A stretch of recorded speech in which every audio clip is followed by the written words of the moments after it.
Turn off the stereo. Welcome to I Hope You Suffer. What? There's no tagline. That's it? No, there's no tagline, so I had to fucking make that up. Oh, okay. What? I could not find a fucking tagline for this movie, and I was like, God, what the fuck am I going to do for this intro? And I was like, I'm just going to turn off the stereo.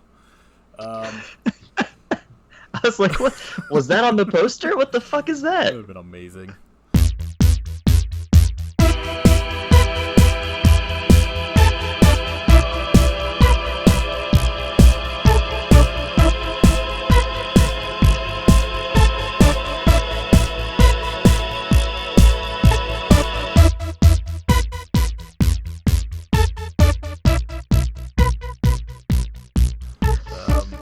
In fairness, it is a long-lost Canadian horror comedy, so those don't get taglines. Should have stayed lost. This is episode 47 of I Hope You Suffer. My name is Nathan. I'm Kit. And this week we watched Night of the Dribbler from 1990 with special guest Richard from Bad Rad Movies Podcast. Can you want to say hi, Richard? Hi, guys. How you doing? Thanks for having me on. Yeah. Appreciate it. We just recorded an episode of Bad Rad Movies with Richard on the movie Creepazoid. Yeah. That will be out at the end of August, so you should definitely listen to that after this when it drops. Yeah. Damn it. The ultimate Creepazoids Dribbler mashup. The only one, also. The only time anyone's ever thought about both of these movies in the same week. Yep. It's melting my mind, to be honest. Like, I can't handle it. Oh, God, this fucking movie. Yeah. Don't even. So this movie, real quick, because, spoiler, nobody that worked on this movie, other than the director, really did much else. I can't believe Gregory Kalpakis didn't do anything else. Kit, do you have IMDb up by any chance? I do. Okay, go to the director's filmography, and I'm gonna have you read some of his movies in a minute. But this movie was directed by Jack Braveman, written by Maurice Thevenet. Oh my. Some fucking nonsense. It stars Fred Travellina as Oh, God. Coach Cherry, Danny Gibson, and Dirk Airhead. He plays 3 roles. Really? Yep.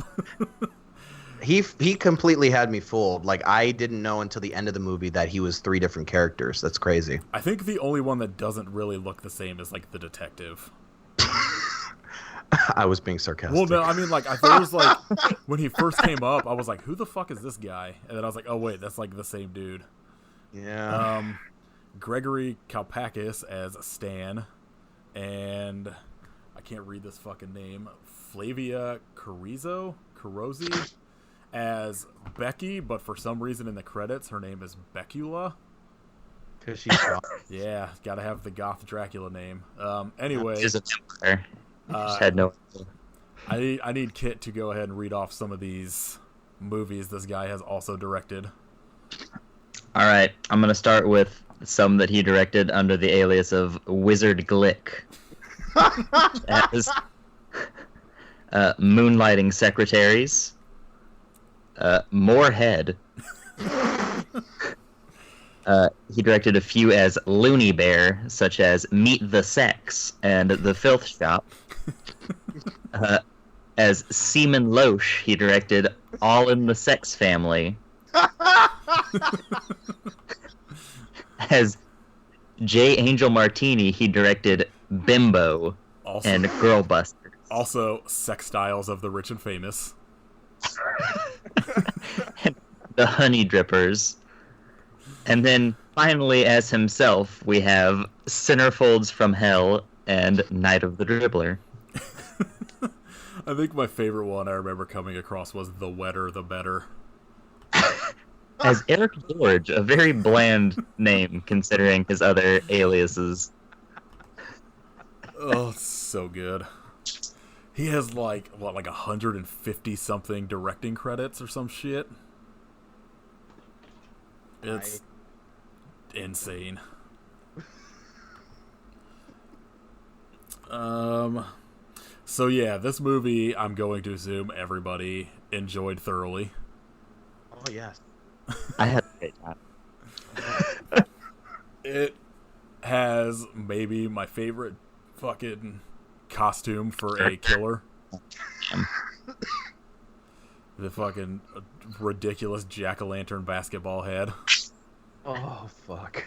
When you sent me the screenshot for this film, like, we should do this. I thought it was a claymated movie because you sent me a picture of the dribbler with his goofy fucking smile. I was like, what claymated feature is he trying to get me to watch? I mean, it worked for Santa's sleigh. That's true. Can I just ask what made you guys want to pick Night of the Dribbler, just out of curiosity? I saw the poster for it on Tubi, and I was like, we are absolutely doing this movie. Oh, okay. And like, I looked it up, and I think one of the few like images that popped up where there is a GIF of the TV electrocuting the guy in the pool. Oh yeah. And then like the fucking opening credits of like the basketball, like the little cartoon playing basketball. And I was like, there's no way this movie's bad. Here's the thing. I had a lot of high expectations for this film because when the beginning of the film, before it actually opened up, like the company Cinema Epoch popped up. And if you guys don't know, since I'm a bad movie person, that's the company that had involvement with Samurai Cop 1 and 2. So when I saw that, I was fucking excited. I'm like, oh my god, like this could be fucking good. And I actually enjoyed the little animation that popped up. And I actually did recognize this basketball character because on Instagram, somebody had posted like a little clip of something, which I don't want to spoil it, but it had a guy that was in a pool, and I thought it was a dummy for a second. So I saw that and I was like, oh my god, that's the fucking movie. Oh, this is going to be great. And yeah. We'll find out if it was, I guess. I was unprepared for it to be like essentially like an Attack of the Killer Tomatoes style like spoof comedy type thing. Yeah. It started off far funnier than I thought it was going to be, or more comedic. Yeah, or, I guess, rather trying funny. to be intentionally funny as opposed to being funny for being terrible. Yeah. It's like those opening credits, like, it starts off, and it doesn't start off like a horror movie. It starts off like fucking Christmas Vacation. Like, oh, here's a cutesy little animated intro with, like, some really upbeat music. And it's like, what am I watching? What am I about to get into here? The music in this movie is amazing.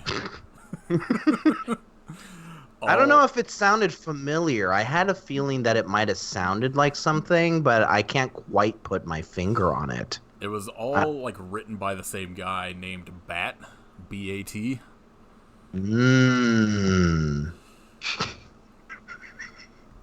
I don't know who that is. Yeah, I don't either. I just remember his name being Bat, or he at least like recorded under the name Bat. The song names are fantastic. Bat, like, isn't there one that's just like basketball rapping or some shit? Yep. Basketball. Baby, You're a Miracle. My Baby and My Rhythm Box. Wow. Oh god, everything about this movie is perfect. Oh yes. Best movie I've ever seen. My like very first note was just greatest credit scene of all time. I do agree with that. Well, I'm dear about that. Yeah, the opening credits are pretty good. Yeah, so this fucking stupid movie. I am offended, good sir. Yeah. Smearing it before it even has a chance to fly. Yeah. It had what, 29 years to learn how to fly? And basically was completely forgotten until Code Red released it. Yeah. It opens with a basketball player getting his, like, just shooting, like, free throws, I think. Mm-hmm. About the extent of my sports knowledge. And it's just like, it's cutting between that and then this opening credit animation of the dribbler shooting hoops. And then all of a sudden, instead of a basketball going in the hoop, it's a severed head. A very terrible looking one. And then you were pretty much what a good tease. Immediately introduced to Dick Airhead. The highlight of the film. Who doesn't, in my opinion, doesn't fucking stop throughout the movie. Yeah, No. he certainly was not annoying. I really loved him. I got a fucking erection every time I heard him do his wonderful impersonations. His impressions were man, just. It was great. The Michael Jackson one is just That was on. amazing. It was spot on. I mean, I think I couldn't have done a better job myself. So yeah, it's great. His hair as it just progresses in the movie was driving me crazy. And I don't know, did they ever, like, I'm assuming did they ever establish whether or not if this was like a high school basketball team, right? This was like high school, right? I guess it seems like it should be college based on the way everybody looks, but my guess is it has to be high school. I don't think they ever explicitly stated. Can you imagine any college having a fucking, like, just that many people watching their game? I don't know. And I thought you were going to say an announcer named Dick Airhead. Well, that I believe that. Answer to both is no. Yeah. I just thought it was a little bit weird that, like, they I guess I'm just going to say that they were a high school basketball team, yet they had, like, some sort of a sports announcer, and then, like, in between of him doing his little goofy voices of, like, oh, and then we're going to go to commercial break, and then, like, he's doing, like, some kind of a weird fucking radio commercial for whatever reason, like, for a fucking high school basketball team, like, for a basketball game that's going on. And then, like, he, like, starts making, like, really offensive fucking things, too. Like, he's like, oh, today on this commercial, we're going to be talking about this couch. And on my left is Jose the Midget. Like, I'm like, dude, really? Like, what the fuck? And he starts doing his stupid, like he's trying to sound like as if he's Robin Williams, too. He's like, oh, yes, sí, señor. I'm going to do this for you. And I'm like, dude, come on. Like, that's not cool, man. I'm offended. It is real bad. Like, everything this actor does in this movie is real bad. Are you guys familiar with Fred Travellina or no? I was not until this movie. Yeah, I'm not. Unfortunately, I am sort of familiar with Fred Travellina because he started out as a quotation mark fingers comedian and impressionist. And if you look him up on YouTube, he actually has he does his comedic routine on David Letterman. And when you watch this, like, David Letterman, even he fucking hated this guy because when he introduces them, David's like, yeah, my next comedian coming up is I guess a funny guy named Fred Travellina. He has his own star on the Hollywood Strip. He should probably do an impression of that. And then that's it. And then basically everything that we saw in this fucking movie is what he did on that fucking video clip of David Letterman's show.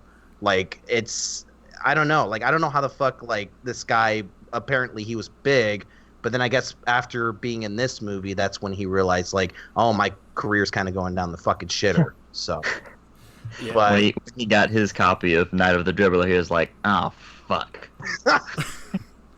I bet he was just like, I am fucking crushing it in this movie. oh, yes. Yeah, you can kind of tell with the shit that he does in the fucking film when he's these three characters, which you totally cannot tell that he is all three of these characters, for sure. Yeah, I couldn't tell at all. You are pretty much immediately introduced to the Watergate plumbers. Who are... Sets the tone for the comedy Yes. for the rest of this film. Like, that's it. That's the whole thing. They are the basketball team you are supposed to be rooting for. Yep. They have an equipment boy named Stan, who is just dreams and dreams of playing basketball with this team. And Coach Cherry will not let him. They are playing against a team called the Gators, pretty much the entire movie for some reason. The whole season. Just like, just these two fucking teams constantly going across against each other. One of their players is wearing what I can only say is a power glove called the Claw.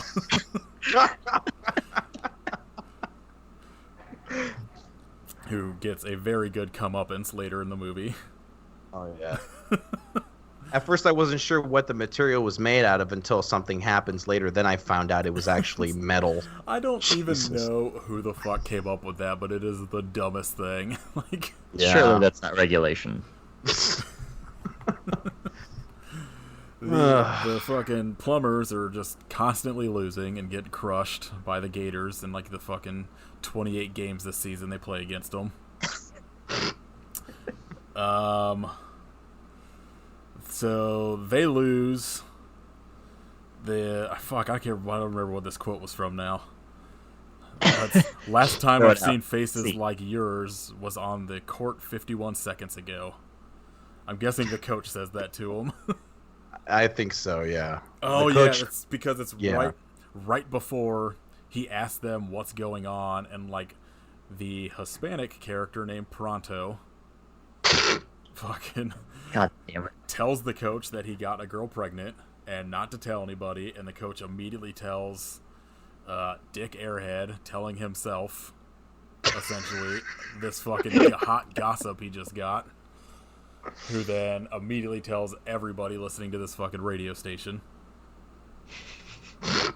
So right there is pretty much what you could expect from the rest of this movie. I think that sums it up pretty well. Yeah. So Pronto tells this fucking secret, and then the rest of the team's just like, no, we're just sad about like the fucking other captain that got beheaded at the beginning of this movie. But they played through it, all right? Yeah, they're playing with this fucking... They rallied. This movie is essentially Rudy for basketball. Oh, yeah. Thank you, But Rudy's Sean in Astin. it for a second and lost his head. Yeah. You're pretty much then introduced to Becky, Stan's soon-to-be hot goth girlfriend. This is, like, possibly the worst actor in this movie. Which is saying a lot.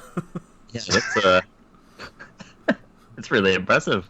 She is just not good. Like, at all. What do you mean you can't play basketball anymore? Do it for yourself. Yeah, and like between like her and Stan have to say each other's names every fucking sentence too. So it's anytime they talk to each other, they have to say Becky and Stan as if you just forget their names. In fairness, I totally forgot their names, so it didn't even fucking help that they did that. I especially remembered Stan's last name, which comes into play way later. Oh, yeah. That was maybe the one joke in this movie I laughed at, because I was just like, his last name is Bates? Yup. And we'll find out why. Oh, it's so good. Who could possibly guess what the joke would be? Oh, yes. And they have a butler. Mystery. Yeah. Add that together, kids. We should just now never say that joke in the movie, like the rest of the podcast. Yeah, just move past it. No. You want to know, you have to watch this garbage too. Oh, yes. So the plumbers lose, and then you are introduced to this completely useless side plot of the deans of the schools making a bet that whichever team loses at the championship game will have to get a tattoo picked by the other person and a spot by the other person, and then ride a float naked in their fucking, whatever reason both teams have the same parade. The winner section and the loser section of the same parade. So you can cheer and then immediately shame. I really wanted to know what the fuck the tattoos were, because there was a point where like the guy fucking Dean is like going through the book, and he's like, oh, this one's gonna be good. Oh no, I like this one better. And I'm like, what fucking tattoo are you picking? Like, I wanted to fucking know. Absolutely are all Calvin pissing on like different car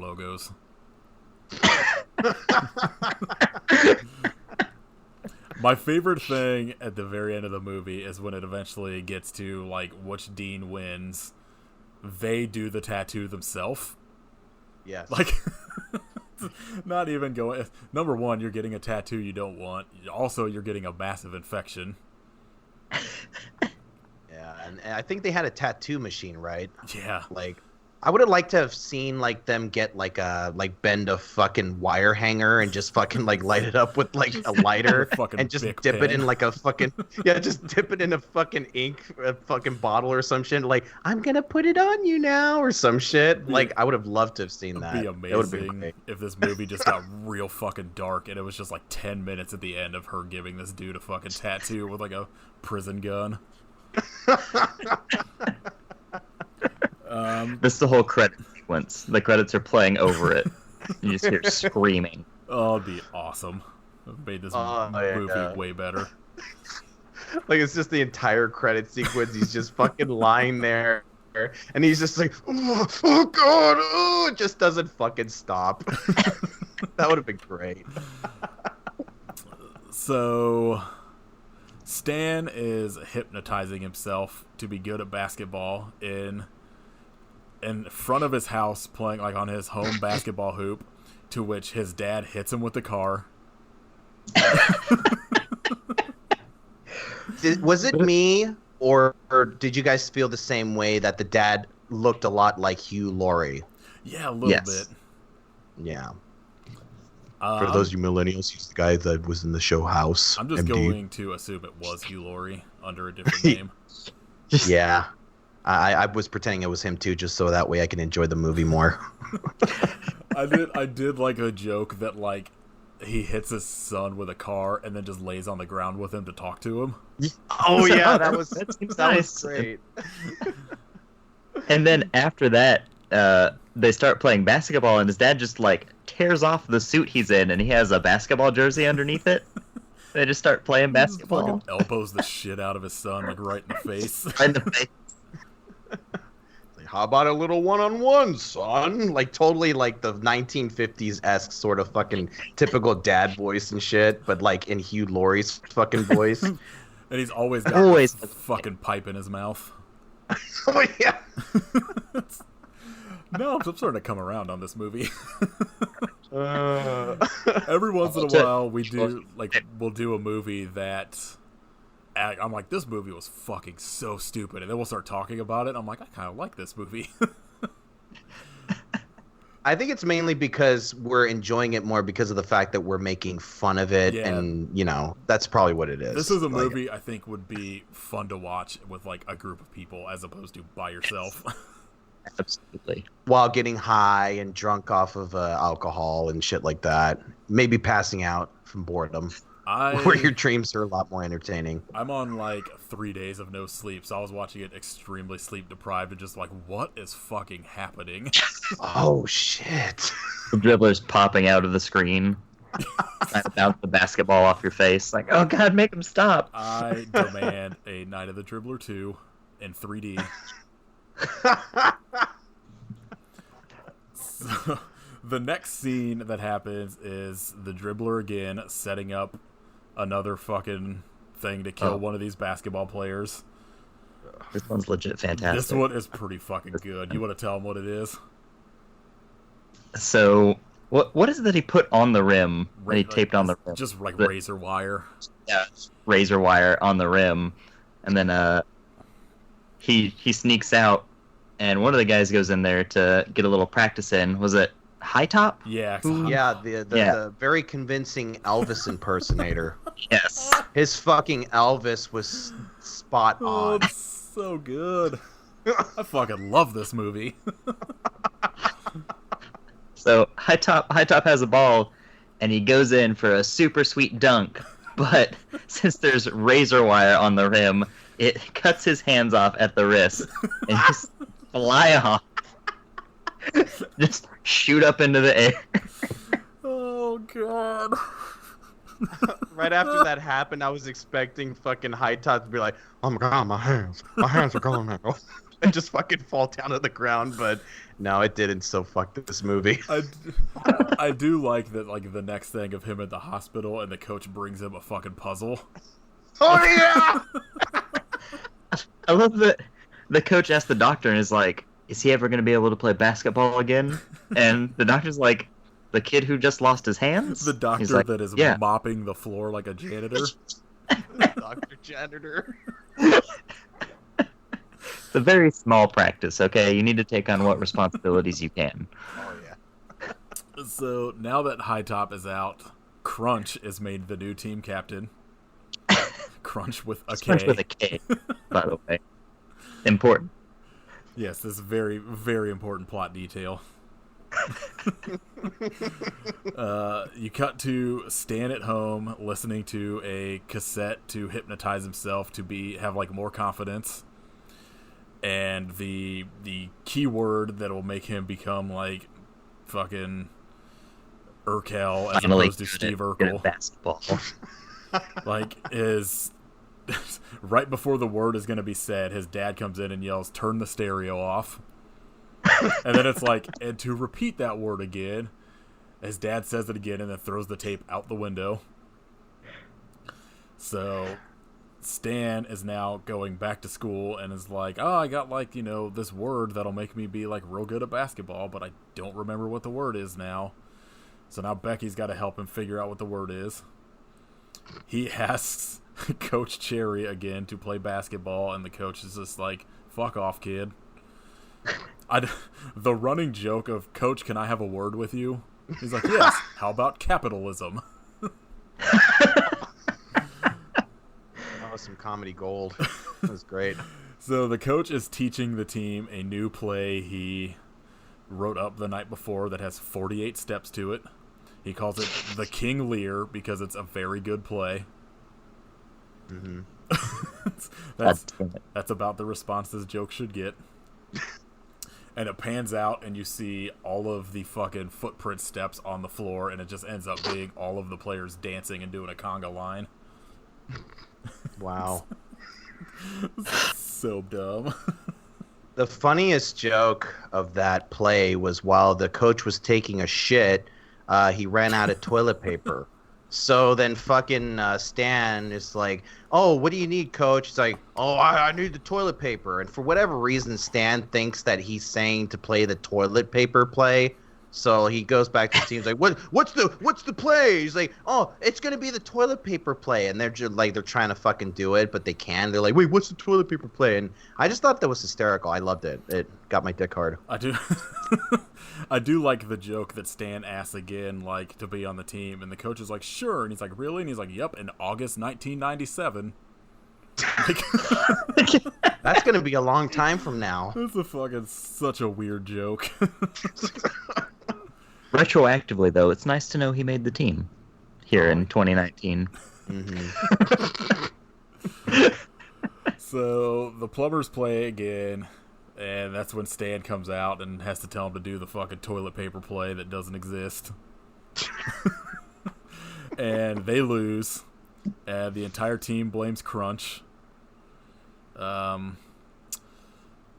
Dean, whatever the fucking dean of the fucking Watergate team, can't remember her name, like, talks to the coach and is just like, "Hey, like," they go to a fucking diner to have this discussion about her bet that he needs to make sure they win or she'll lose this fucking bet. And he keeps asking her about her handbags for some reason. Just more stupid jokes that have no point in this movie. How does Crunch die?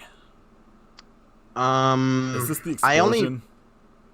Yeah, this is the part where, like, he, for whatever reason, like, is playing one-on-one with the killer, but they never really show the killer. Yeah. And then for whatever reason, they're tossing the basketball back and forth, and that's when the killer, like, when he tosses it back to Crunch, there's all of a sudden, like, a spark on a fucking wick, like it's on a cartoonish, like, bomb, but it's on a basketball, and he's like, "Oh, no," and then you see the text fucking boom, and he's like just laying on the ground like a cartoon character with fucking black like paint all burned over up him, like he's all fucking burnt up or some shit. And then the fucking bad guy basketball head is just fucking laughing like crazy, just going. Oh god, his laugh is so bad. Yeah. Classic dribbler. Yep. Mark Hamill, eat your heart out. They should have absolutely just cast whoever did this role for the Joker in the animated series. Oh yeah, for sure. Just replace the Joker as a character with the dribbler in Batman. Oh, I want Heath Ledger as the dribbler. I would watch the fuck out of the next Batman movie if he's going after the dribbler. Just Batman in the fucking rafters of a fucking basketball game. It'd do like a... What was the Jean-Claude movie? Was it Sudden Death? Or he's trying to like stop the bomb while Game 7 of Stanley Cup's going on? I think so. Was it the one with him and Dennis Rodman or no? Nah, that was I'm thinking of a completely Team? different. Yeah, Double Team. Oh, okay. But Sounds more this like one he fights the Penguins mascot in the kitchen. Oh. It's an incredible film. Highly recommended. Anyone who hasn't seen it. So, Fred's third character, Danny Gibson, shows up now, who is the world's worst detective and is investigating these murders. And he shows up to Stan's house and talks to his dad. And that's when the butler comes in. Yep. And fucking Detective Gibson is like, "Hey, so where's the fucking master of this house?" And he's like, "Hold on, let me get some for you, sir. Master Bates." Oh, that was good. And that was the end of the movie. It was real weird. Yeah, And that was it. credits. I think I would have fucking loved the shit out of the movie. I would have died if they just cut it and the credits roll. Could have just been the fucking Same animation as the open. Like, It should have just been fucking Elvis losing his hands, and then that joke, and then end of movie. masterpiece. Yes. Oh, fuck. So Definitely would have loved that ending better than fucking Creepazoids for sure. Creepazoids would have been so good if it ended on a masturbation joke.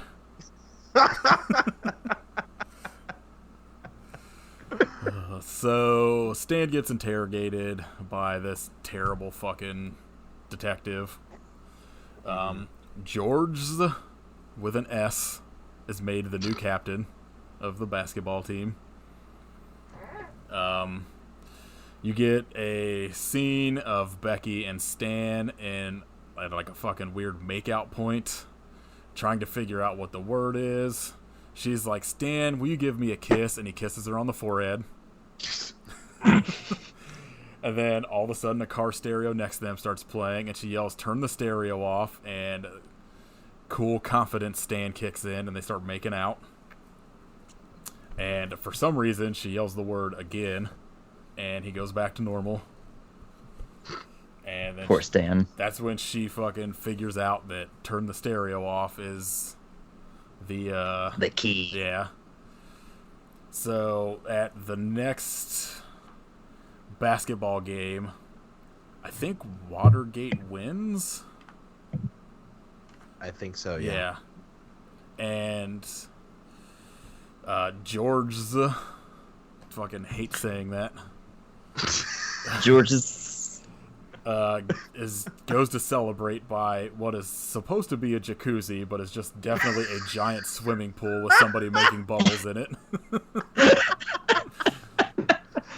You like have that whole scene from Robin Hood Men in Tights where it's just a couple dudes with pipes just fucking blowing bubbles into it. He is absolutely just leaned back on these steps entering like a fucking swimming pool.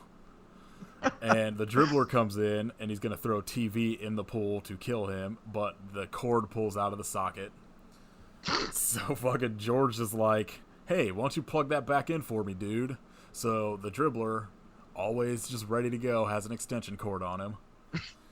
fucking plugs the extension cord in and then throws the TV in the pool and electrocutes George. And it's like that. There's a fucking gif of it online that is. It immediately, as he goes to get electrocuted and the gif cuts off, it looks just like a dummy. It's pretty great. That's what I thought too until I saw it, and it's actually the guy doing that. So I have to give the guy props to make himself look like a dummy, but I think he actually wasn't, because my wife and I, we fucking rewound that like 3 times. It was actually him. So I think that's really by impressive. Technical standards, he's the best actor in the fucking movie. If he's able to make everybody think that he's a fucking dummy. So kudos to that guy, for sure. Oh, it's like the second best death in this movie. The best acted one, but the fucking hands coming off is still the best one. Yeah. That they just waste early in the movie. So now Lucky is made the new team captain. And at this point, I check out of this movie when I guess there's like a fucking dance that everybody goes to. That just makes fucking no sense to me. I love the band. Yes. I just like that fucking the whole team's there. The fucking cheerleaders are there. Stan's dad is there. The fucking detectives are there. The announcer is there. Like everybody, it's the whole town. Everybody in this movie just comes to this fucking dance. And Stan's talking to his dad, and Becky comes up and asks to dance, and the dad's like, "Well, sure," and gets up to dance with her. And It means me, Dad. Also, still has a pipe in his mouth. Very important.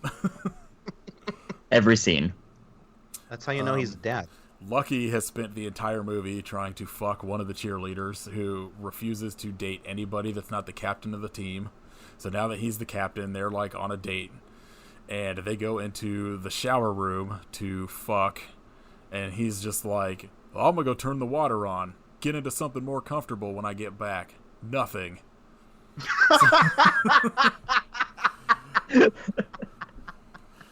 So Lucky goes because apparently the only way to turn on these showers is out of the room. And it's just a cold and a hot water thing. So she's in there showering after he turns the water on, and the dribbler fucking chloroforms him. And then nails the door shut, so this cheerleader is just in the room. And turns the water on too hot, so I'm guessing she doesn't die. She comes back later. Yeah. She gets severely burned. And I guess Lucky dies. I don't remember seeing him anymore in this movie. I just guess he got chloroformed to death. It's too much. You get a quick scene of 2 people, I guess maybe are basketball players, putting a giant magnet behind one of the basketball hoops. It's just such a fucking stupid Looney Tunes joke. I'll say this movie is just a really dumb Looney Tunes gag. Just an extended bad Looney Tunes gag. Oh, it's so good. So this is now the big game, like the championship between the Gators and the Plumbers. This is when Dick Airhead does his Michael Jackson impression that is real terrible, and if I feel like going and recording it, I will put it in this podcast, but you have to now that you've spoken it into this world. It has to happen. I'm definitely not going to do it. God damn you. Don't rob me of this. I'm just going to fucking record it and then send it to you in text messages constantly. I think he could have done a good job. Even I'm able to do it. If I was like, oh, so Michael Jackson, what do you think of the basketball team?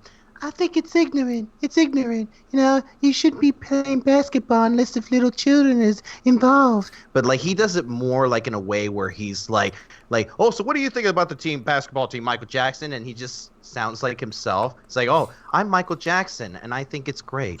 Yeah, he also, and then he does a fucking moonwalk. It was 1990, so Michael Jackson hadn't completely lost his fucking mind yet. So, but his hair in this at this point is just fucking unbelievable. It's its own person sitting on top of his head. It's like a mullet with like spikes up top, but each like panel of his hair, like the sides are different colors, the top is a different color, and then the back is just like his brown. Yeah. It's real weird.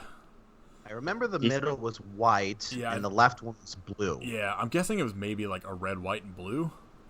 Yeah. But it's just real bad.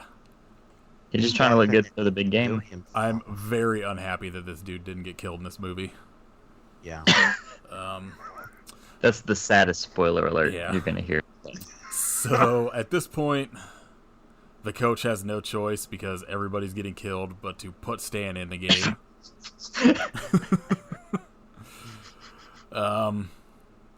Becky, he goes in the game and they just immediately start getting decimated by the Gators. Like, they just can't even do anything.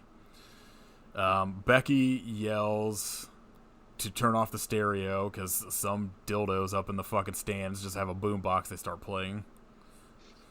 So Stan starts playing really well. Then you get the fucking Claw goes to dunk and gets his hand stuck on the basketball hoop. Which I guess fucking dislocates his shoulder because he gets taken out of the game. As it gets towards the end of the game, and I think it's tied or like the Plumbers are about to lose, Stan gets fouled and has to take 2 free throws to win the championship. Everybody's on pins and needles. Oh no, so this is when the stereo starts playing and she has to yell to turn the stereo off again, so he loses his power and makes the shots anyway, wins the game. Everybody celebrates. Fucking you get a scene of Becky and Stan talking in the empty like basketball court, and the detective comes in and is just like, oh, like somehow puts together that Stan's dad is the dribbler. Gasp. Yeah, I don't. The entire joke with this fucking detective is that his partner is trying to do real like detective work, and the fucking actual detective is just like, oh well, why don't we go to this fucking motel because I found these fucking matches, or like whatever. It's real stupid. Should have known since the dribbler always had that pipe. Oh, that would have been fucking great. Just smoke coming out of the eyes. Make it super fucking obvious. I definitely would have enjoyed the movie a lot better if, like, the pipe was in that fucking, like, going through the fucking basketball mask. And then, like, they're just like, who could this guy be? Like, I would have fucking enjoyed the fuck out of it just because of that. So the detective tells Stan they're going to go look for his dad and to lock themselves inside the gym to be safe. And the dad is already in the gym and comes walking out from under the bleachers with a fucking basketball and a chainsaw. To fucking get ready for the most anticlimactic final fight scene. Real quick, though. Under the connection section of IMDb /spoofs or whatever, there's one entry and it just says, the dribbler swings a chainsaw like Leatherface does. I mean, so thank you. They're not wrong. Whoever is being vigilant on IMDb pointing out these crazy things never would have noticed. Yeah, he comes walking out after explaining that he couldn't let his son not be on the basketball team because of reasons. Some Canadian shit, who knows? Yeah, he's, I don't know, crazy. He swings the chainsaw like Leatherface, immediately slips on the basketball he was carrying and falls over as the fucking detective comes in and stops him from getting to the chainsaw, so now he's just caught. Can you imagine taking a high enough step to where you slip on a basketball? How's this man walking? I just like, though, that his plan was to kill Becky because she was taking focus away from Stan on playing basketball, even though he was not on the team. Diabolical. So, the dribbler is now caught. The team won. You get a quick fucking scene of the dean that won getting ready to tattoo the other dean's ass. You never see what the tattoo is, unfortunately. My guess is a Tasmanian devil. just says like a photorealistic one, or like Taz from Looney Tunes? Like from Looney Tunes, and it just says like, I don't know, fucking Tampa, Florida over it. I would have just thought it would have been a cartoony penis with pubes. It definitely was like a racial slur, I'm guessing. Just like why, like that's just the only thing this movie was really missing. I'm definitely not ruling that out for Night of the Dribbler. And that's the end of this fucking extremely terrible movie that somehow stumbled into having the best opening credit scene. Yeah. Broken clocks and all that. Yeah. Get like wow, 2 good deaths and a good opening credits and a bunch of fucking nonsense. Richard, how did you enjoy it? I hated this movie, but not as much as Bong of the Dead. I still liked the film somewhat, and yeah, I wish Fred Travalina's characters would have been killed, especially Dick Airhead. I mean, thankfully he actually is dead in real life, so there's that. So. I mean, like, minor victories. This is a movie that like it knew what it was. It wasn't like trying to be. Like, it was specifically trying to be, like, a stupid comedy with just, like, in the horror genre. So, like, it wasn't... It's kind of hard to fault it for trying... Like, you know, it knows what it is. It was at least watchable. Yeah. That's the thing I have the hardest time with on a lot of these, is that they're just so boring and don't know what they're doing, and they're not watchable. This was, like... It was fine. It was whatever. Like, it's not a good movie. I wouldn't recommend it to anyone, but, you know, I'll at least forget about it. Unlike Tsunami, which is burned into my fucking skull. I'm absolutely buying you the DVD of this for Christmas. Oh, God.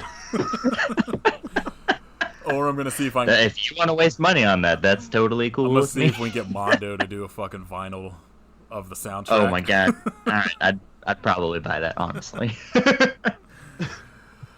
So when you guys first told me about this film, that you wanted to do Night of the Dribbler, I didn't even look up like what it was about. I just saw the cover, and based on it was a basketball, like I thought it was going to be like Attack of the Killer Tomatoes, but instead of like tomatoes, it would be like a bunch of basketballs killing people. But I don't know. That's what I thought. That would have been amazing. Yeah, and an incredible film, I think. Yeah. I think a lot of the shit that we were all coming up with while we were talking about this fucking piece of shit was that, like, you know, a lot of the shit we were talking about, you know, would have made a better fucking film, in my opinion. I feel like we come across that a lot when we fucking do movies on this podcast, where we're just like, this movie would be much better if it was just, like, potatoes and helmets killing people instead of fucking this. Yeah. Usually our ideas are just like, if we toss this in space somehow... Oh, God, the dribbler in space. I'm sold. Because you can dribble in space because there's no gravity. I was very disappointed that for what it was like, I don't know, because I think it was, were they trying to make it like sort of a slasher kind of film based on like the basketball head thing? Because I would have expected it to have like a lot more creative, like, basketball kills. Like, I don't know, like the guy throws the basketball so hard at a dude's head, like it knocks the dude's head off, but the basketball stays on that guy's fucking like neck or some shit. Yeah. Like, I don't know, I was expecting like a lot more creative shit, and I wanted it to be really fucking gory, but I don't know, it wasn't really all that gory, and I don't know. It's kind of weird that they didn't have more stuff like that, given that it, you know, is very cartoonish in nature, especially all of the kills.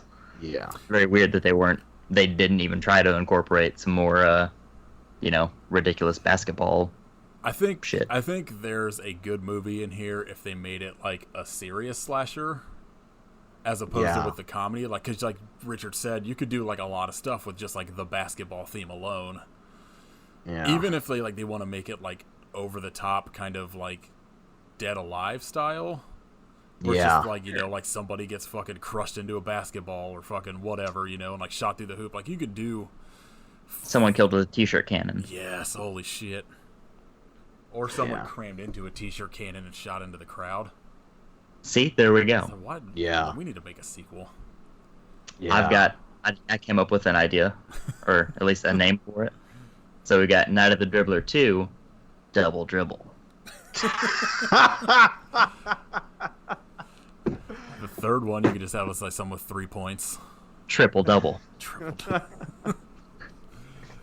Boom. Let me write these. All right, let's do this. Shudder. Yeah, Shudder. Shudder What the fuck? I'm sure Night of the Dribbler is high on their priority list. Oh yeah, they're gonna start making like Shudder, fucking Night of the Dribbler shorts. I'm not even Yeah, kidding. they'll make- Like as soon as we're done, I'm tweeting at Shudder and be like, "Hey, can you pay me and Kit to make a sequel to this movie?" I'm like, you already did fucking the Critters TV show. You might as well just do this too. Yeah. Wow. So, yeah, we I think I said at the beginning of this that we recorded an episode of Bad Rad Movies on another movie that was not super great. I'm shocked. We keep coming across these bad movies somehow. I don't understand. I mean, Amazon Prime and Tubi are just fucking hotspots of nonsense. Like, Tubi's just got a full-on, like, full moon channel, so... Yeah. Amazon Prime just has, if you fucking make a movie on your Every iPhone... shark movie. Yeah. Except... Ghost Jaws 1 is still not on there. Ghost Jaws. Yeah. Wow. I have not seen the first one. I've watched the second one because it's called Ghost Jaws 2 Urban Jaws. Or like Wow. Ghost Shark 2. Kit highly recommends both of them. I will Obviously. check them out. Have you ever wanted to see a shark murder someone via lubricant while they're masturbating? Because if yes, What? Urban Jaws is your movie. There's a shark that's a ghost and it kills people by jacking off on them. It basically it So can like the travel. shark, Oh, go ahead. yeah, the shark can only show up where there's water. So if you like have your sink turned on or whatever, it can show up. There's a guy who's masturbating with water-based lubricant. Oh. I thought like they were showing a guy masturbating, and when he ejaculates, that's when the fucking ghost shark appears. Oh man, now there's an idea for a movie. Cum Shark.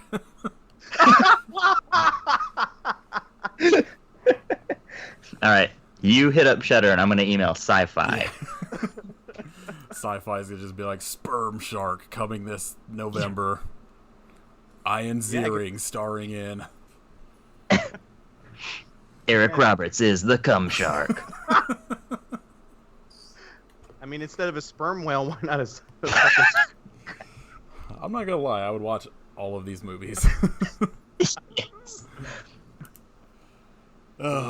Anyway, we did an episode of Bad Rad Movies that will be out probably the week after this drops. So the 31st, you said? On the 31st, yes. On a movie called Creepazoids that somehow is even better than Aliens. Improbably. Yeah, I mean, nobody thought it could happen, but... Oh, yeah. Here we are. It's 2019. We're getting weird. Do you want to tell people about your podcast and where to find and listen and all that jazz? Oh, yeah, sure. Well, my podcast, Bad Rad Movies, basically kind of the same thing. We discuss really, or at least we try to find a movie that's bad but entertaining, try to find that golden shit. And at the same time, my co-host and I, we talk shit to each other, try to make the other guy look bad. And we either recommend the film or we don't. And as far as where you could find us, you can find us on pretty much almost every app player or podcast player or whatever. And as far as where you can find us on social media, you can find us on Instagram at Bad Rad Movies Podcast, Twitter at Bad Rad Movies, and as far as Facebook, I'm gonna echo Nathan. Fuck Facebook, but still go to it anyway if you happen to. Facebook.com/Bad Rad Movies, whatever. And you can email us at badradmovies@gmail.com. So, yeah. Yep. Perfect. I said, what was the last one I listened to? I think Killer Nerd I listened to like yesterday. Which is a fucking great trauma movie. Oh, yeah. Oh, you watched it? Oh, yeah, I've seen that. I used to have like something like over 150 trauma DVDs. So basically anything that had the trauma logo on it, I was buying for like years and ended up selling them all at one point to pay bills. Oh, shit. And so like I've seen like all of those movies. I'm trying to track down, because it's just not streaming anywhere. I want to do Killer Condom on here. Oh, fuck. Yeah, I heard of that But, one. like, I haven't seen that. You have to have like a physical thing, because it's just not on anything. Oh, fuck. It's pretty good. Yeah, you can follow us at I Hope You Suffer on Twitter and I Hope You Suffer Podcast on Instagram. Follow us on Instagram if you're not. Trying to get us to 1,000 followers before our 1-year anniversary, and if we do, I might do a giveaway of some VHSs and DVDs. Ooh. Trying to put that together, like right now through like thrift stores and shit, and just some old shit I have. I got a VHS copy of Excalibur. There you go. Whoa. Mail it to me, Yeah. and I'll just keep it and give them fucking the craft. Next week, we're going to be doing Humanoids from the Deep with Erica from Customers Also Watched. Oh, shit. Hell yeah. I'm very excited, because that movie rules and Erica rules. Yep. I'm doing a guest spot on Customers Also Watched here, recording it actually in 2 days for a movie called Muckman that had a $500 budget that I am dreading watching. I don't care what you say. It looks fantastic. I have not looked into anything other than how much it cost. So I don't even, at this point, I don't really know what it's going to be like. I just know that it had a $500 estimated budget, and that does not bode well. It's fucking insane. $500. Erica had like messaged me, and it was just like, so when you take notes, maybe don't worry about the plot, just take down funny lines, because this movie is terrible. So Well, I mean, Who Killed Captain Alex only had a $200 budget, and it was quite entertaining. So who knows? Maybe this might be good. I'm hoping it's at least better than the Man-Thing movie that Sci-Fi did, like in the early 2000s. Man-Thing? So is that like a ripoff of Swamp Thing or something? Or Man-Thing is Marvel's Swamp Thing, essentially. Oh, yeah. For some reason, I think it was either late 90s or early 2000s, Sci-Fi made a Man-Thing movie, but instead of Man-Thing being a hero, it's just like a monster villain. It's really strange, and it's real terrible. Yeah, I think I remember watching that years ago, and I was just kind of like, what the fuck is this? And it has the Marvel logo on it? Like, what the fuck? Back in the prime time of Marvel movies. Oh, yeah. If you guys should absolutely, on Bad Rad Movies, do the fucking Captain America movies from the 70s. Oh, yes. That's actually on my list. God, you can come across them used in like a double pack on DVD or something for like $3. They are fucking terrible. Oh, well, I'm sure they will be, but I'll be able to find something good in them. So who knows? It's a lot of Captain America riding around the desert on a fucking motorcycle for most of the hour of these movies. Oh, God. I refer to it as like the brown bunny of Marvel movies. Oh, fuck. That's fucking rough. Just minus the fucking blowjob scene. I actually have the 1970s Doctor Strange on my list as well, so we'll see how that is. I don't know. I don't know if you guys saw that one yet. I've seen it. I mean, it's not good, but it's more entertaining than Captain America. Oh, okay. All right. I also highly suggest the Dolph Lundgren Punisher movie. Oh, yes. I have seen that, but my co-host hasn't seen it, so we'll see how he feels about it, and then I'll make fun of him. It's pretty great. Yeah, listen to Bad Rad Movies. Go follow them on all their stuff. Humanoids from the Deep next week. All right, thanks for crossing over with us, Richard. This was fun. Hell yeah. All right, I hope you suffer, but why?